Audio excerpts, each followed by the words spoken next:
আমি যা চাইব আমার নিজের জন্য নয়, প্রিয় জাতির জন্য, দেশের জন্য, আমাদের যুব সমাজের প্রত্যাশা পূরণের জন্য, আমাদের মা বোনদের জন্য একখণ্ড নিরাপদ বাংলাদেশ গঠনের জন্য, আমাদের শিশুদের প্রতিভার বিকাশের জন্য, বিশ্বের বুকে একটি নন্দিত দেশ হিসাবে মাথা তুলে দাঁড়ানোর জন্য, এই আওয়াজ দেওয়ার জন্য যে আমরা কোনো আধিপত্যবাদ মানব না।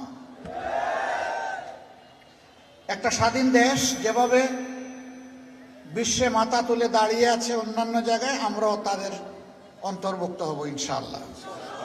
এই জমির 1 ইঞ্চিও কার কাছে আরো বন্ধক রাখা হবে না, কারো চোখ রাঙ্গানিকে পরোয়া করা হবে না। আমি যে জিনিস আপনাদের কাছে চাইতে এসেছি, যে জিগুলা বললেন, ওইটাই বাস্তবায়নের জন্য গণভোট। গণভোটে কি বলবেন আপনারা? আরো জোরে। হা মানে আজাদি, না মানে গুলামি। আজাদি না গুলামি, আজাদি না গুলামি। ইনশাআল্লাহ 12 তারিখের প্রথম ভোট হা। আপনারা কয়জন দিলে হয়ে যাবে? নিজের পরিবারের সমস্ত সদস্য, আপনজন, প্রিয়জন, প্রতিবেশী, কর্মস্থলের সাথী, সমাজের মানুষ, সবাইকে নিয়ে হায়ের পক্ষে জোয়ার তুলতে হবে ইনশাআল্লাহ। আলহামদুলিল্লাহ জোয়ার উঠে গেছে। এক সময় মুখ লুকিয়ে যারা ছিলেন, কোনো কথা বলতেন না, এখন তারা বাধ্য হয়ে হার পক্ষে কথা বলতে। কিন্তু আমরা চাই বুকের কথাইটাই যেন তাদের বুকের কথা হয়। হার বিপক্ষে যারা অবস্থান নেবে, বাংলাদেশের 18 কোটি মানুষ ধরে নিবে তারা আবার ফেসিবাদ কায়েম করতে চায়।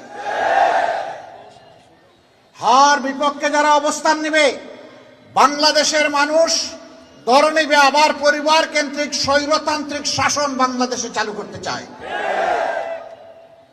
আমাদের যুবকদের স্লোগান ছিল উই ওয়ান্ট জাস্টিস।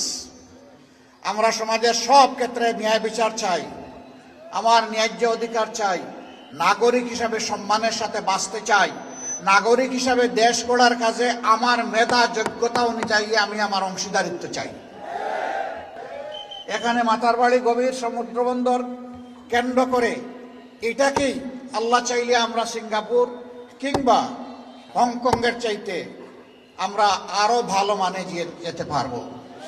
আমাদের দেশের মানুষ অনেক ভালো, বিশ্বের একটা বড় প্রসিদ্ধ দেশ। 14 ঘন্টার জন্য তাদের ইলেকট্রিসিটি ফেল করেছিল, সেখানে 14 ঘন্টার ভিতরে 700 ব্যাংক ডাকাতি হয়েছিল। 6500 মায়ের ইজ্জত লুণ্ঠন করা হয়েছিল, ঘরে ঘরে লুটতরাজ শুরু হয়েছিল, যার কারণে 14 ঘন্টার মাথায় সেখানে সেনাবাহিনী নামাতে হয়েছিল। আর আমাদের দেশে 24 সালে 5ই আগস্ট 5, 6, 7, 8 এই 4 দিন বাংলাদেশে কোনো সরকার ছিল না। ব্যাংক ডাকাতি হয়েছে, ঘরদুয়ার লুট হয়েছে, দোকানপাট খালি করা ফেলা হয়েছে, মানুষ খুন হয়েছে, মাদের ইজ্জত লুণ্ঠন হয়েছে, কিছুই হয় নাই। আমাদের মানুষ অনেক ভালো, আমাদের মাথাগুলা পচা পচা। এই সমাজ এবং দেশের নেতৃত্ব যারা দিয়েছে তারা পচা, কিন্তু আমাদের জনগণ ভালো। আমরা ওই পচা জায়গাটাই ঠিক করতে এসেছি। মাথা ঠিক তো সব ঠিক, নেতৃত্ব ঠিক তো সব ঠিক। নেতৃত্ব দুর্নীতিবাদ, চাঁদাবাজ, ঋণ খেলাপি, ব্যাংক ডাকাত, এই নেতৃত্ব দিয়ে আগামীর বাংলাদেশ হবে না। যুবকদের প্রত্যাশার বাংলাদেশ গড়া যাবে না।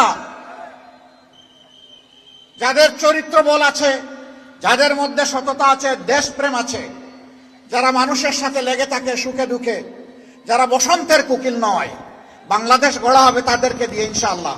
বাংলাদেশের যে পরিমাণ টাকা লুণ্ঠন করে বিদেশে পাচার করা হয়েছে, বাংলাদেশ ব্যাংকের হিসাবে এটা হচ্ছে 28 লক্ষ কোটি টাকা, বাংলাদেশের বার্ষিক বাজেটের 4 গুণ। এটা কার টাকা? এটা আপনাদের টাকা, এটা জনগণের টাকা। এই টাকা চোররা, ডাকাতরা, লুণ্ঠনকারীরা চুরি করে বিদেশে পাঠিয়ে দিয়েছে। আমরা আপনাদেরকে কথা দিচ্ছি ইনশাআল্লাহ ওদের পেটের ভিতরে হাত ঢুকায় বের করে আনবো ইনশাআল্লাহ,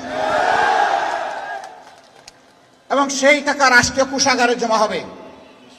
তারপরে ইনসাফের ভিত্তিতে সারা বাংলাদেশের উন্নয়ন হবে। আর কোনো বেইনসাফি এখানে হবে না, হতে দেওয়া হবে না ইনশাআল্লাহ।